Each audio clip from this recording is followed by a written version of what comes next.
ចាសស្ដីបងប្អូនថ្ងៃនេះខ្ញុំមកថាមីសួរជាមួយនឹងក្តាមថ្មចាដំបូងយើងត្រាំមីសួររិចទៅយកមីសួរហ្នឹងមកកាត់ហើយយើងប្រឡាក់គ្រឿងចាដាក់គ្រឿងច្បល់ចូលបន្តិចដើម្បីមានជាតិមានដូចជាប្រេងខ្យងទឹកត្រីទឹកស៊ីអ៊ីវម្សៅស៊ុបស្ករប៊ីចេងហើយនឹងម្រេចបន្តិចណាបងប្អូនចាហើយនឹងប្រេងល្ងយើងច្បល់វាឲ្យសព្វឲ្យចូលជាតិហើយយើងទុកមិនលើសិនបន្ទាប់មកខ្ញុំទៅដាក់ខ្ទះដាក់ប្រេងឆាចូល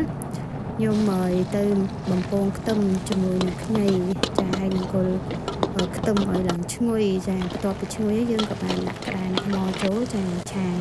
ថែមគ្រឿងមានកង្សៅស៊ុបមានចេងមានស្ករសមានម្រេចមានប្រេងខ្យងទឹកត្រីទឹកស៊ីអ៊ីវចឹងណាបងប្អូនចាយើងឆាទៅត្រឡប់ហើយបន្ទាប់មកខ្ញុំបន្ថែមដាក់ទឹកថែមបន្តិចដើម្បីឲ្យឆ្អិនក្តាមល្អហើយនឹងវាចូលជាតិផងចាបន្ទាប់មកយើងក៏គ្របវាទុកមួយស្ទុះដើម្បីឲ្យក្តាមឆ្អិនចាបន្ទាប់ពីយើងឲ្យគ្របវាមួយស្ទុះវាឆ្អិនហើយ